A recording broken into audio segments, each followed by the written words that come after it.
সকলকে আরো একটি ভিডিও ক্লাসে স্বাগতম। এই পর্বে আমি পাওয়ার গ্রিড কোম্পানি অফ বাংলাদেশের উপসহকারী প্রকৌশলী সিভিলের নিয়োগ পরীক্ষার আরো একটি প্রশ্ন নিয়ে আলোচনা করব। প্রশ্নটি হচ্ছে, ভালো ইটের মাঠ পরীক্ষাগুলো লিখুন বা লেখো। তো ভালো ইটের মাঠ পরীক্ষা, এটা একটা কমন প্রশ্ন, একটা গুরুত্বপূর্ণ প্রশ্ন। প্রায়ই পরীক্ষায় এই প্রশ্নটি এসে থাকে। প্রশ্নটি ভালো ইটের মাঠ পরীক্ষা এবং কখনো কখনো ভালো ইটের ল্যাব পরীক্ষার গুলো লিখতে বলা হয়। সো ভালো ইটের মাঠ পরীক্ষা এটা বেশি গুরুত্বপূর্ণ।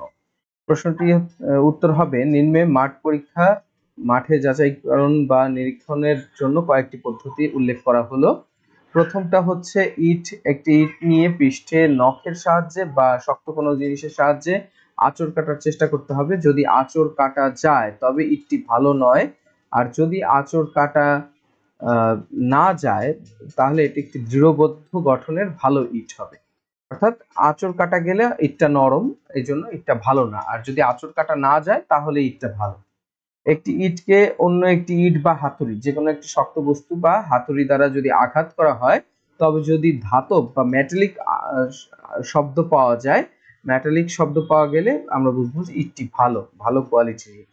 দুইটি ইটকে এদেরকে নিয়ে যদি আমরা একটা টি শেপ তৈরি করি, টি শেপ তৈরি করে এটাকে 1.5 মিটার উঁচু থেকে বা 1.7 মিটার, 1.5 অথবা 1.7 এর মাঝামাঝি উচ্চতা থেকে যদি আমরা ফেলে দেই মাটিতে, তাহলে যদি ভেঙে যায় তবে ইট দুটি ভালো নয়, ইটগুলো ভালো নয়, আর যদি না ভাঙে তাহলে ইটগুলো ভালো ইট। এটাকে টি টেস্ট বলা হয়। অনেক সময় শুধু এই টি টেস্ট সম্পর্কে প্রশ্ন এসে থাকে। একটি ইটকে ভেঙে টুকরো টুকরো করে দেখতে হবে, যদি এগুলো ছিদ্রর পরিমাণ অধিক হয়, ভেতরে যদি পোরাস থাকে বা অনেক ছিদ্র থাকে, তাহলে ইটগুলো ভালো নয়। আর ইটগুলো যদি পোরাস বা পোরোসিটি কম হয় তাহলে ইটগুলো ভালো। তাহলে এই জিনিসগুলো দেখে আমরা এই ভিজুয়াল ইন্সপেকশন, নখ দিয়ে আঁচড় কেটে টি টাইপের শেপ তৈরি করে ফেলে দিয়ে বা ইট দিয়ে ইটকে আঘাত করে বা হাতুড়ি দিয়ে ইটকে আঘাত করে ইটের মাঠ পরীক্ষাগুলো করে থাকি। আশা করি সবাই বুঝতে পেরেছেন। পরবর্তী